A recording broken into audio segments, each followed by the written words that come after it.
Welcome to the last session of the Literary Lunch Break series that the Boston Literary District is putting on this summer at Faneuil Hall Marketplace, who was nice enough to host us. Phillippi Ryan is the on-air investigative reporter for Boston's NBC station. She's won 33 Emmys, 13 Edward R. Murrow Awards, and dozens of honors for her groundbreaking journalism. Whenever I get a microphone like this, I always feel as if I should be singing or something. So count your blessings that I am not singing, because that would be a big disaster. How many of you read crime fiction? How many of you love thrillers and mysteries and vacation books and airplane books? How many of you have been so thrilled when you get that wonderful vacation book, that wonderful beach book, or when you're on an airplane and the crime fiction novel you're reading is just so riveting that you're disappointed when you get to your destination, right? You think, oh my goodness, we're here. I wish I could read just one more chapter. Well, as a crime fiction, I live a dual life. I'm Phillippi Ryan. I'm the investigative reporter, as Larry said. I'm the investigative reporter for Boston's NBC affiliate, and I'm still on the air here in Boston. I've been a television reporter for 40 years. I've wired myself with hidden cameras. I've confronted corrupt politicians. I've gone undercover and in disguise. But about 10 years ago, I started having a dual life. I would work at Channel 7 during the day and then come home at night and write crime fiction. So I grew up in really rural Indiana, so rural that you couldn't see another house from our house. And my sister and I used to ride our ponies to the library to get books, and we'd fill up the saddlebags with books, and I would go up and read in the hayloft of the barn behind our house. And that's where I fell in love with Sherlock Holmes and Hercule Poirot and Nancy Drew. And that's where I fell in love with storytelling. That's where I fell in love with the power of the mystery. That a really good author, a clever author, could draw you in, could lure you in, and with characters who you cared about, with a problem that needed to be solved, when the good guys won and the bad guys got what was coming to them. And in the end, this author would offer you a satisfying conclusion, a moment when you thought, I could have figured that out from the clues. I could have figured that out if the author, because the author was fair, but she was just too clever. And I always wanted to write crime fiction. But as often happens, life turns out a different way. I was the most bookish, geekiest, nerdiest little girl in school you could possibly ever imagine. You know, in school they vote you most likely to succeed, or best dressed, or most popular. I was voted most individual.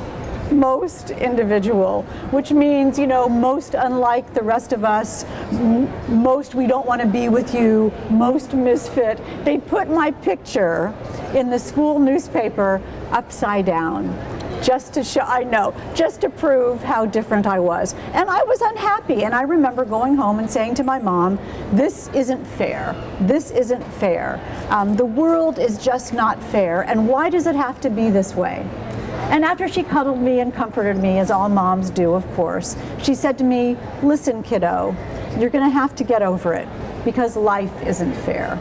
And I remember from that moment thinking, what I wanted to do in life was make sure the world was a little more fair, to do something that would leave a mark, that would make a difference, that would leave a legacy in this one time that we have in the world, that it would matter that I was living. So I decided to, with the naivete of someone who was like 20, or however old you are when you get out of college, I decided I would go into politics, which was not the best decision, as you're smiling, I get it.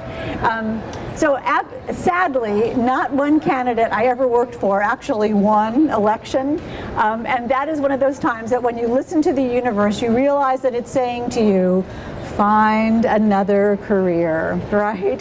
So I decided what I wanted to be was a reporter. This was back in 1970, and I went to the biggest radio station in Indianapolis, and I applied for the job as a reporter. And this news director looked at me like I had lost my mind, which I probably had, and he said, why should I hire you? Do you have any experience? And I had zero. He said, you know, have you ever been on television? Have you ever been on the radio? Have you ever done an article or written an interview? I'm like, no, I haven't. And he said, well, did you take journalism? Were you in journalism school? No. And it became clear soon that I had no experience whatsoever. But what I had done was I had done my homework. And I said to him, you know, I don't have any experience of the kind that you're asking about, but I grew up here in Indianapolis, and I know where all the streets are, and your license is up for renewal at the FCC right now, and you don't have any women working here. And the next day, I had my first job in broadcasting. So thank you. That's so nice of you to applaud. But the thing that matters to me about that is that all of us who were my age went through that time of change in commerce, in business, in the corporate world, in law, in medicine, in every realm of our lives. And I'm really proud to be part of that history of breaking the gender barrier in broadcasting. Leslie Stahl and Barbara Walters, Nancy Dickerson, Pauline Frederick, we all started at about the same time. We all got our jobs because we were women. We knew that. The laws had changed. But if I walked into Channel 7 right now and said, you should hire me because I'm a woman, they would laugh, right? And they would say, you and everybody else in this building, sister. So and when I talk to journalism classes, I tell them, it won't work for you now. We changed the world, and I'm really proud to be part of that change. But it's been so fascinating to have this new additional career as a crime fiction author. You know, as a television reporter, as Larry said, I've won 33 Emmys for investigative reporting. And we've discovered problems in the 911 system that were sending police and firefighters, emergency responders to the wrong address, and got that system changed. We discovered that there were certain medical tests that could be done on newborn infants that weren't being done, that could save their lives. Now those tests are being done. We discovered that local firehouses were in such bad shape that they would not pass the fire code. And we got the legislature to appropriate funds to fix those firehouses. So it lets me know that we can make a difference in our lives. But I am actually the poster child for following your dreams in midlife. I didn't start writing crime fiction until I was 55, which was 10 years ago. At a time when people might think, you've done what you can, you have been very successful, why not just rest on your laurels? But that little girl in the hayloft wanted to write crime fiction. And that's exactly what I did. One of the biggest pieces of advice, one of the best pieces of advice that I've ever gotten was write the kind of book you love to read. Don't follow trends, don't try to beat the market, just write the kind of fiction that you love to read. So I love Linda Fairstein, Lisa Scottolini, Harlan Coben, Tess Gerritsen, Robert B. Parker, those kinds of fast-paced, smart, appropriate, not grotesquely violent mystery thrillers. And that is what I began to write. My first book in the series, well, the series, let me put it this way. I write a series of standalone thrillers. The first in the series, The Other Woman, is sort of The Good Wife meets Law and Order. The second in the series, and that won the Mary Higgins Clark Award for Best Thriller of the Year. And you know what Mary Higgins Clark Award is. It means it's appropriate, it means there's no graphic violence, it means it stars a smart female protagonist who solves a mystery using her own wit and intelligence. That's The Other Woman. The second book in the series, The Wrong Girl, is about mother-daughter, they're all murder mysteries. It's about mother-daughter relationships and how that can lead to murder. As you know, it always does. And that won the Agatha for Best Mystery of the Year, and also the Daphne for Best Thriller of the Year, named after Daphne du Maurier.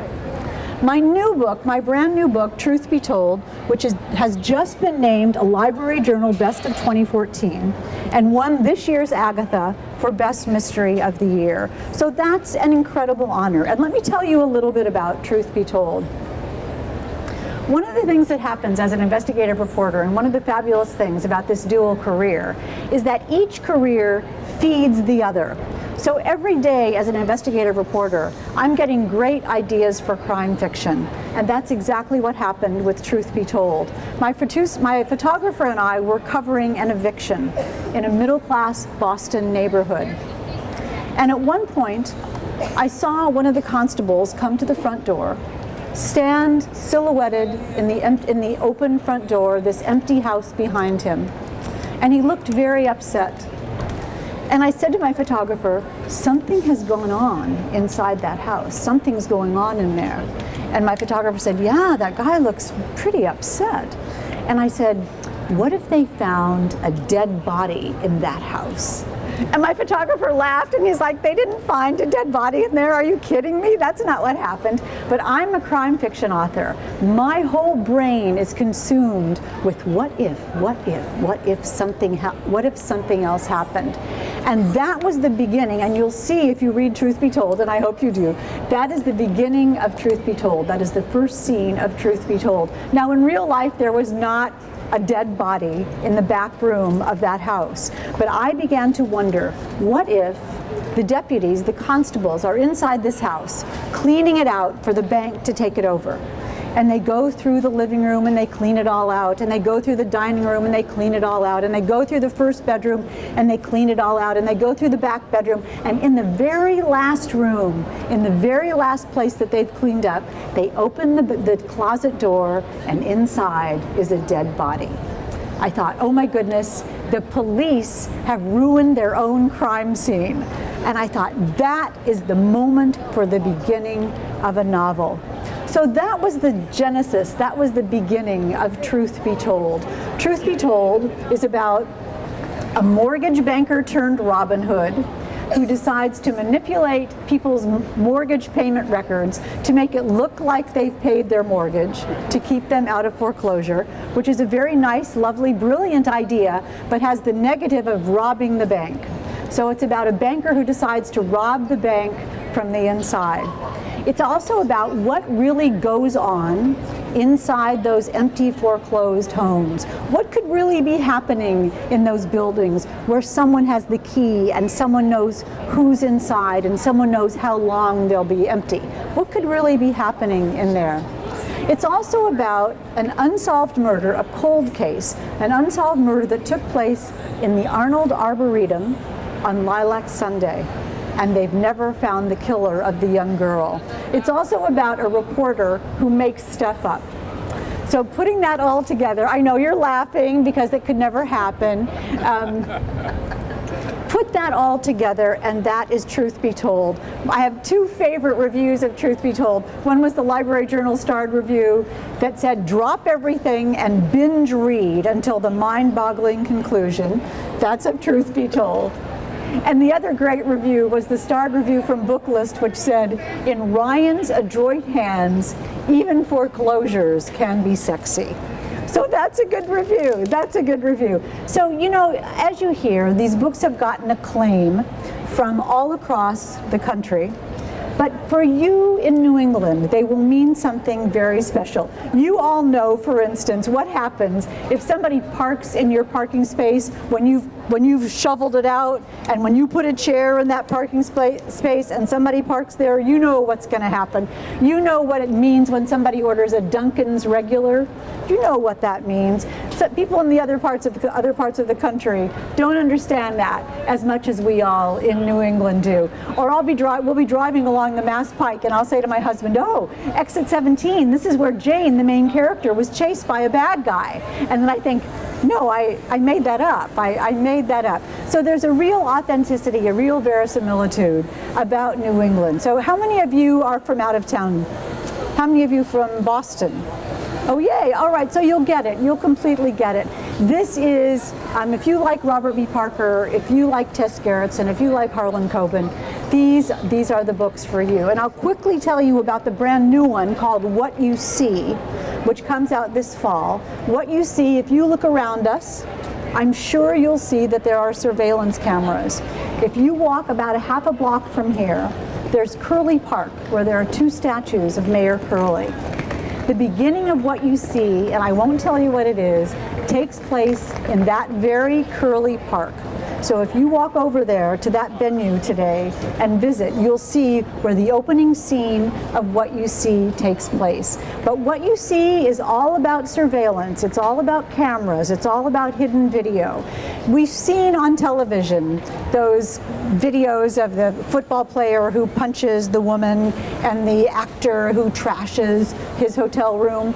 But I began to think, what about all that other video on those same cameras? What about the pictures of you and you and you and me that are all stored someplace? All that stuff is someplace. What happens to that? Who might be looking at that? And what might they do with that?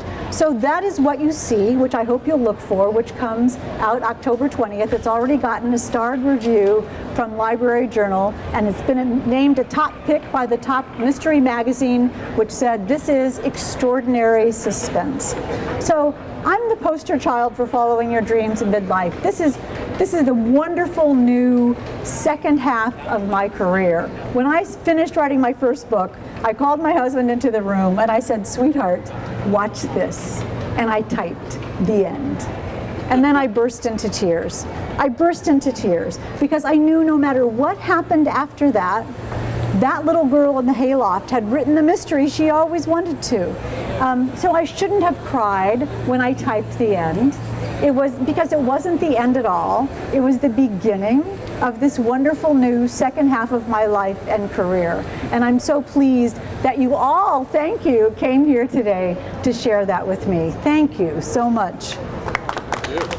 Do I do audiobooks? The audiobooks are awesome, I have to say. Yes, the books are all on Macmillan Audio. And the idea of, do you listen to audiobooks? Yes. The audiobooks are marvelous, and I'm telling you that the audiobook of Truth Be Told, they send you, the publisher sends you a little snippet of it before the final version. And I was in the Chicago airport, and I got the JPEG, whatever it's called, the sound clip of Truth Be Told audiobook. And I'm in the Chicago airport, and I put in my little headphones, and I pushed play, and I almost burst into tears because there was my book. There was the voice of Jane Ryland, the investigative reporter from Boston. She's the main character in the novels. There was the voice of Jane, exactly how I had heard her in my head for the years it took to write the books. So yes, the books are on audio, and I embrace them completely. It's a wonderful experience, like watching a little movie in your head, isn't it, to hear the audiobook? Absolutely so.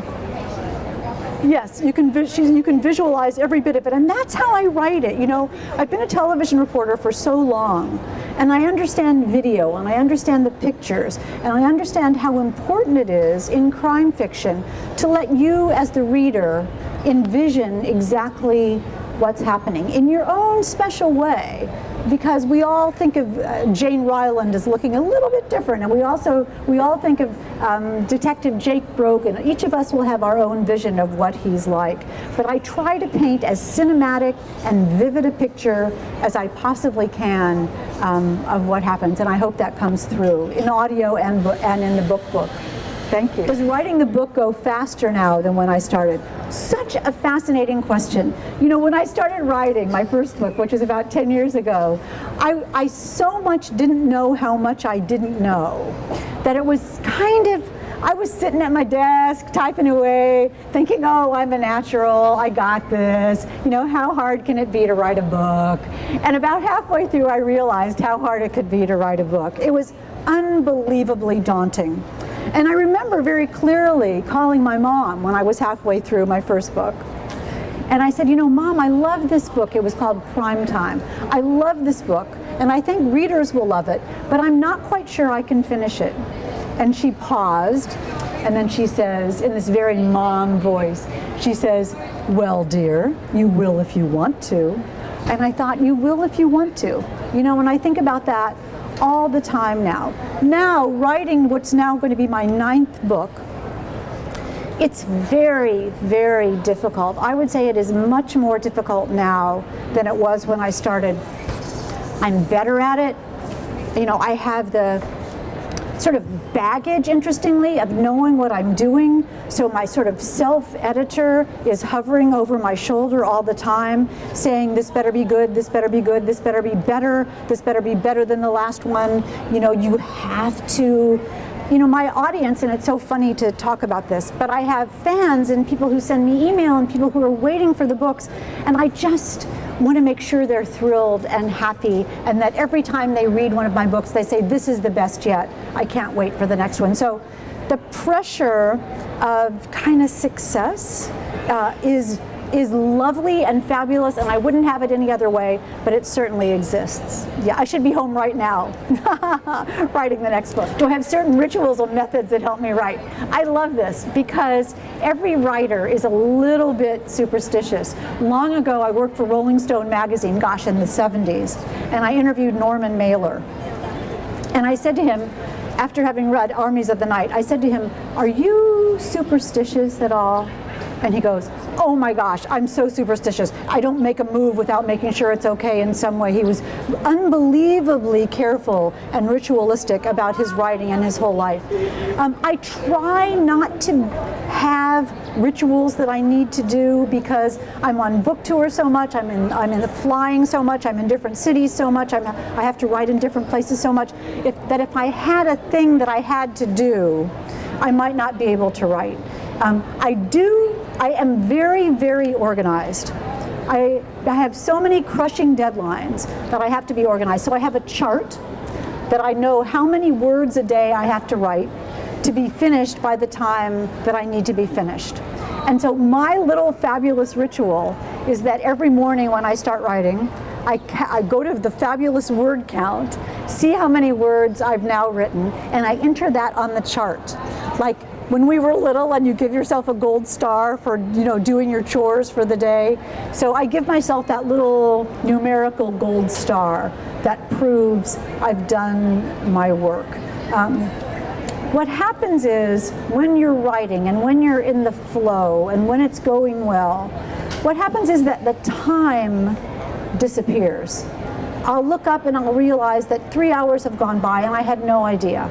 And that's when I know I'm in the flow. But I've tried, you know, I am superstitious, so I've tried not to make there be a thing that I have to do, because what if I couldn't do it? So I don't want to give myself the excuse of not having that. So I tried to wean myself away from that. It's tempting though. I have a little rock, one of those carved rocks on my desk. There are two of them. One says patience and one says imagine. And sometimes I look at those for inspiration. I love that question though, thank you. It's such a writerly, thoughtful thing to ask. Thank you. Oh my goodness, yes. She's saying her daughter is going into school for UMass Amherst for journalism. Yes. Wonderful. You know, these are stern times for reporters and news people these days. And we're all very disturbed about what happened. And one of the things that, you know, people have asked me in the past, oh, are you afraid when you go out and do your stories? And I say, you know, our colleagues who work overseas, those are the people who are in danger. I don't really think about being in danger. And it's chilling to think about the danger of journalism. But what your daughter is empowered with is the desire to find the truth, to go out and shine a light on what happens. You know, she's going to follow leads and track down clues and reveal secrets, and she's going to change the world a little bit. That's what she wants to do. So when I talk to journalism classes, and I do all the time, one of the things I say to them is, don't be afraid, but face your problems. It's a hard job, it's a difficult job, it's an important job. You know, as a reporter, I can never be wrong. You know, as a reporter, you can never be wrong. You can never make a mistake. You can never call someone the wrong name or use the wrong word. But you can change the world. You can make a difference. You can leave a mark. And that's what I would say to her, hooray. Come get my card when we're done, and I'll give her my email so she can be in touch with me. I applaud her terrifically. I'm very excited for her. Good, I'm excited too. The world needs more good, solid journalists, and that's exactly the way to do it. Good for her. Congratulations. Thank you. Thank you for coming today. Thank you for sharing. Thank you to the Boston Literary District for bringing us all together. There's something marvelous about books and reading, how when we read the same books, we're sharing the same world. And I'm so honored and pleased to be part of that. Thank you so much for coming today. And after a hard day on the job, in the heat, the dust and the noise, learning the ropes on icy staging, in the wind, with the snow-covered ground so far below, my fingers remember it all.